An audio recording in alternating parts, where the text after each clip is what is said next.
wabarakatuh. Selamat pagi anak-anakku. Bagaimana kabarnya hari ini? Mudah-mudahan dimanapun kalian berada, kalian selalu ada dalam keadaan sehat walafiat ya. Nah, bertemu lagi di mata pelajaran pengayaan.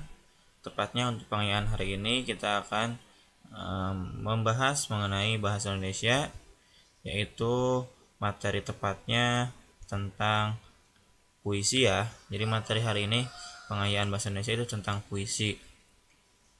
Nah, untuk memulai kegiatan hari ini, alangkah lebih baik kita berdoa terlebih dahulu supaya apa yang kita pelajari hari ini dapat dipahami dengan cepat ya.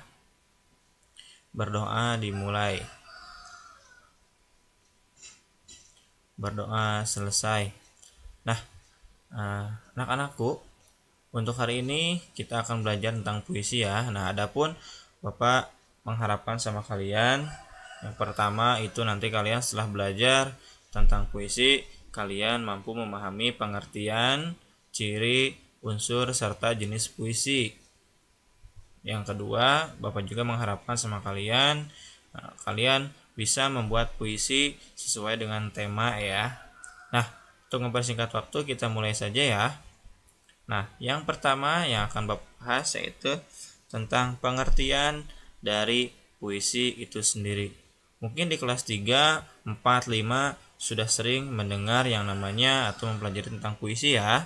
Nah, di sini Bapak akan menyampaikan kembali apa itu puisi.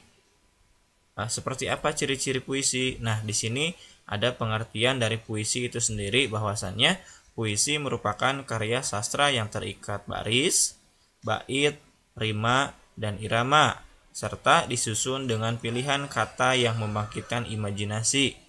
Nah, ciri puisi di sini, 1, memiliki irama atau memiliki rama, rima, dan irama.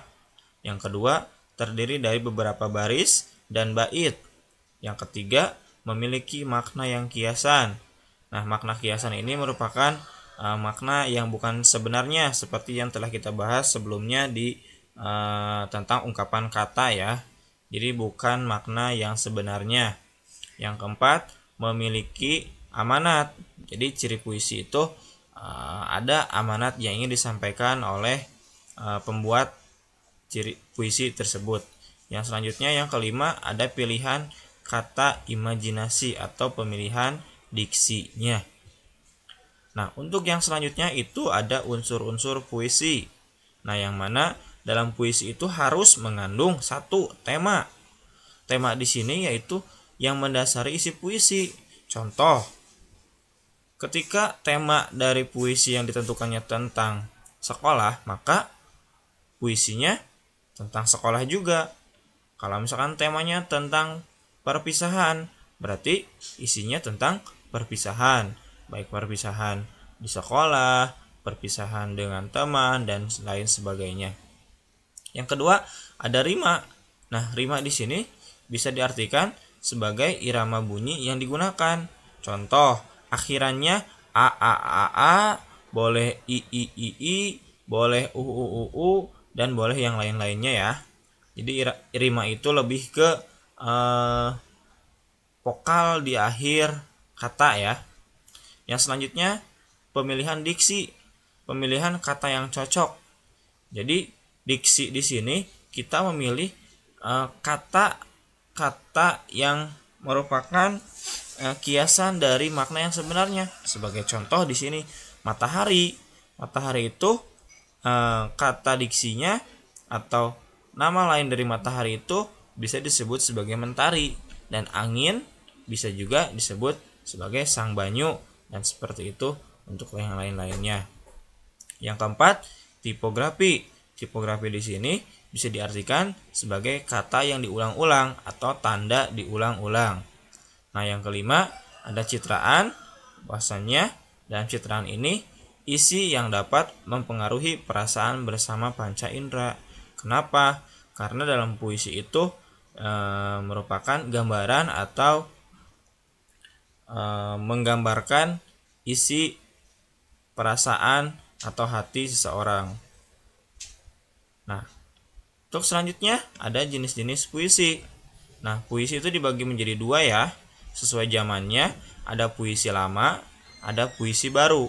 Nah, kalau puisi lama ini ada ciri-ciri dari puisi lama. Satu, pengarang puisi tidak diketahui. Yang kedua, menyebar luas dari mulut ke mulut. Nah, yang ketiga, sangat terikat oleh aturan-aturan seperti jumlah baris, bait, jumlah suku kata maupun irama. Itu untuk ciri yang puisi lama. Dan contoh dari puisi lama itu di sini ada syair, pantun, mantra, karmina, gurindam, saloka, dan talibun. Nah, untuk lebih jelasnya nanti akan kalian bahas di SMP ya. Di sini Bapak hanya menyampaikan sedikit saja, sekilas. Nah, yang selanjutnya ada puisi baru. Nah, di sini ada ciri puisi baru. Yang pertama, bentuknya rapi. Yang kedua, memiliki persajakan akhir yang teratur. Jadi bisa a, i, dan sebagainya. Yang ketiga, sebagian besar puisi 4 seuntai ya, 4 baris. Nah, tiap gatranya atau barisnya terdiri dari 4 sampai 5 suku kata. Yang kelima, pengarang puisi diketahui. Jadi untuk puisi baru ini lebih terbuka ya, dituliskan pengarangnya. Nah, ada contoh dari puisi baru. Di sini bisa disebutkan balada, ode, romansa, himne, epigram, satire, elegi, dan lain-lain. Kenapa dan lain-lain? Karena masih banyak lagi jenis puisi baru ini ya. Jadi disesuaikan dengan baik dengan isi atau dengan yang lain-lainnya. Nah, yang terakhir itu tentang contoh puisi. Di sini ada contoh puisi yang berjudulkan Untuk Ibu Guruku Tercinta. Jadi mungkin di sini temanya tentang guruku ya. Nah, di sini termasuk ke dalam puisi baru ya, karena di sini ada pengarangnya, Salam Penuh Cinta dari Ai. Jadi yang mengarangnya atau yang menyusunnya itu adalah Ai ya. Nah, bisa nanti kalian praktekkan sendiri untuk membaca puisi karena Bapak juga kurang mahir ya dalam menyampaikan puisi. Ini contoh puisi yang dibuat oleh Ai. Jadi silakan nanti sama kalian boleh dipelajari. Yang penting kalian tahu dulu apa itu puisi, jenis-jenisnya, lalu unsur-unsurnya, dan aturan-aturan yang harus diterapkan ketika kita membuat puisi. Ini contoh puisi untuk Ibu Guru Tercinta. Kita baca bareng-bareng ya. Ibu guruku, bersamamu kenangan manis dan indah tersimpan selalu dalam hatiku. Senyummu yang membuatku tenang, sabarmu yang membuatku senang, dan didikanmu yang membuatku menang. Ibu guruku, jasamu tak akan kulupakan sampai ku dewasa nanti. Terima kasih Ibu Guruku Tercinta. Ini enak ya, enak sekali untuk membaca puisi ini karena teratur, rapi, dan tadi ada kata-kata yang sedikit diulang-ulang ya, yang membuatmu tenang, membuatmu senang, membuatku menang. Jadi enak sekali ketika kita membaca puisi yang sesuai dengan aturan-aturan yang telah ditetapkan. Nah, mungkin itu yang dapat Bapak sampaikan. Mohon maaf bila ada kekurangan. Terima kasih atas perhatiannya. Semoga kalian mengerti dengan apa yang Bapak sampaikan. Billahi taufiq wal hidayah. Wassalamualaikum warahmatullahi wabarakatuh.